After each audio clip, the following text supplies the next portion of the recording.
So, ayan mga bossing ko, wala nang intro-intro. Tayo ay magkaabet ng mga piyesang mabibisa para dito sa CV. So, eto mga boss, flex natin. Radiator cover. At ito, mabisa rin to mga boss. Slider. Mahal na ito mga bossing ko. Pero isa to sa mura na nakita ko. Pangalawang piyesa yun. Ito, pangatlo. Di ko sure mga boss kung advisable ba yung ganito. Cover to ng side stand. Comment nyo nga dyan mga bossing ko kung maganda ba maglagay nito. Meron pa pala tayo nalimutan na pyesa mga bossing ko. Yung tank pad. Pero yan, unahin na natin to. It's kabitan time. So gagamit tayo dito mga boss ng Allen wrench na 5mm. Tanggalin muna natin to. Dito naman sa kabila. Pumunog. Okay, next. Ito pa, dalawa dito. Sana plug and play.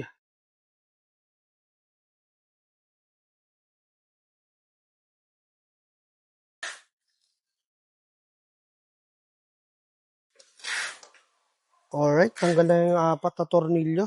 Tutok naman natin mga boss kung pasok ba siya. Buka lang natin tong plastic na to. Then pasok. Ganon din sa kabila. Okay, tutok mga boss. Yung tornilyo dito sa taas, papalitan natin na mas mahaba. Kasi meron siyang kasamang ganito, spacer sa tornilyo. Kapit muna natin to. Yung sa gilid. Pinakapit ko lang muna. So, ganyan lang ka-basic mga bossing mag-install. Kapakapa lang.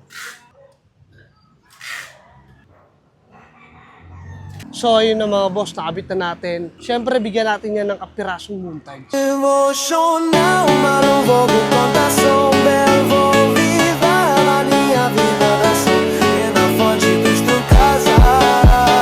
Siyempre, bigyan ko na rin kayo ng kapirasong reviews dito sa Naroxi nating radiator cover. Sa design mga boss, all goods.